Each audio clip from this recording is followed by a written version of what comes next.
ये दोस्तों मैं इस वक्त मौजूद हूँ एक रेलवे क्रॉसिंग पर। और जैसा कि आप देख रहे हैं कि सामने रेलगाड़ी जो है वो गुज़र रही है। और रेलगाड़ी के गुज़रने से तकरीबन 30 सेकंड 35 सेकंड पहले जो है ये फाटक जो है, ये जो आप रेलिंग देख रहे हैं, ये बंद हो जाती है। और अभी एक गुज़र के गई है गाड़ी पहले भी, और अभी एक और गुज़री है आपके सामने। और रेलगाड़ी के गुज़रने के तकरीबन 15-20 सेकंड के बाद ये दोबारा से इसको खोल देते हैं। तो ये मैं आपको दिखा रहा हूँ इसलिए कि हमारे मुल्कों में अमूमन क्या होता है कि मैंने काफ़ी वीडियोस देखी हैं पहले भी। उनमें क्या करते हैं कि जब रेलगाड़ी गुज़र रही होती है यहाँ, तो वहाँ पर फाटक वाला निज़ाम ही नहीं है।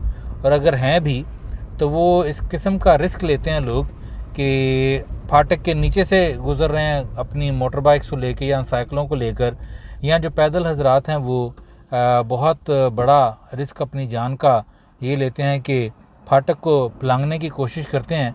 और यहाँ पर दोस्तों मैं खड़ा ये सोच रहा था कि मुझे इस वक्त काफ़ी देर हो रही थी, मैंने एक जगह जाना था और काफ़ी देर हो रही थी, लेकिन रूल्स जो हैं यहाँ पर आपको फॉलो करने ही पड़ते हैं। गो कि यहाँ से गाड़ी ऐसे गुजारने की जगह नहीं थी कि को फाटक के नीचे से गुज़र जाता या कोई ऐसा मामला होता, लेकिन आपने शायद कुछ लोग भी वहाँ पर देखे हों जो खड़े थे, और उनमें से कुछ जो है वो बार बार घड़ी को भी देख रहे थे। ज़ाहिर सी बात है कि वक्त जो है आजकल सभी का बहुत कीमती है। और मैं ये देख रहा था कि वो बड़े आसानी से वहाँ से उसके रेलिंग के नीचे से, वो जो बनाई हुई थी उसके नीचे से गुज़र सकते थे या साइड से होके आगे जा सकते थे। गो के गाड़ी की आवाज़ भी नहीं थी, लेकिन वो नहीं गए।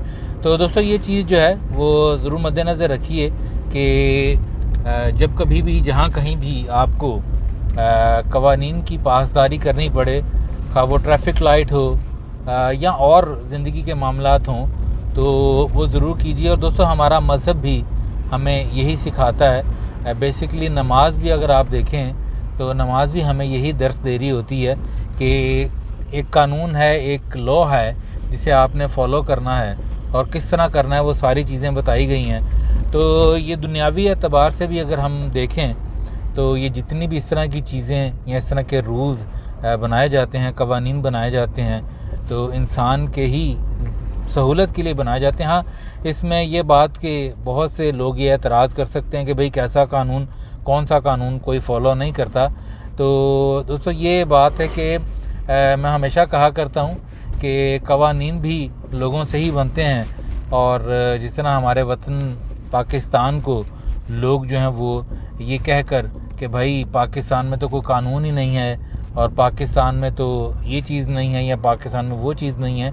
तो दोस्तों मैं हमेशा एक चीज़ जो है वो अपनी वीडियोज़ में कहा करता हूँ कि पाकिस्तान जो है वो दोस्तों पाकिस्तान को हमने ही बनाया है। पाकिस्तान जो है वो बज़ाते ख़ुद ऐसा नहीं बन गया। पाकिस्तान तो एक मुल्क है, अल्लाह ताला का अता करदा तोहफ़ा है हमें, तो उसको हम जैसे लोग ही बनाते हैं, हम जैसे ही लोग उसमें कवानीन लागू करते हैं। अगर बेईमानियाँ करते हैं तो हम जैसे लोग ही करते हैं। अगर उसमें ईमानदार बसते हैं तो वो मतलब अगर उसका कोई नाम रोशन होता है तो वो हम जैसे लोगों से ही होता है। बज़ाते ख़ुद इटसेल्फ जो है पाकिस्तान, उसको उसका नाम बदनाम हो या उसका नाम बदनाम करना ये मुनासिब नहीं है। तो छोटा सा पैगाम दोस्तों बस यही है कि कवानीन की पासदारी कीजिए। भले अगर आपको लग भी रहा है कि मतलब दूसरा बंदा तोड़ रहा है आपके सामने, इशारा तोड़ रहा है या इस तरह का कोई मामला कर रहा है, आप वो काम दोस्तों ना कीजिए। आपका एक ऐसा कदम जो है कम से कम दूसरों के लिए, अगर ना भी मैं कहूँ तो कम से कम आपके ज़मीर के पुरसुकून होने के लिए ऐसी चीज़ें बहुत ज़रूरी होती हैं दोस्तों।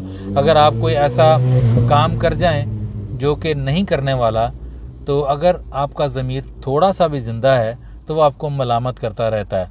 और वैसे ज़मीर का मलामत करते रहना ये भी एक बहुत अच्छी निशानी है, दीनी एतबार से भी और दुनियावी एतबार से भी। तो अल्लाह ताला हम सभी के ज़मीर भी ज़िंदा रखे। और दुआ है कि अल्लाह पाक अपने प्यारे महबूब सल्लल्लाहु अलैहि वसल्लम के सदक़े हम सबको रिज़्क़ हलाल फ़राग नसीब करे, वतन अज़ीज़ पाकिस्तान को अपनी अमान में रखे।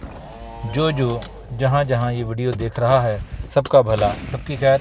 मुझे इजाज़त दीजिए। अस्सलामु अलैकुम।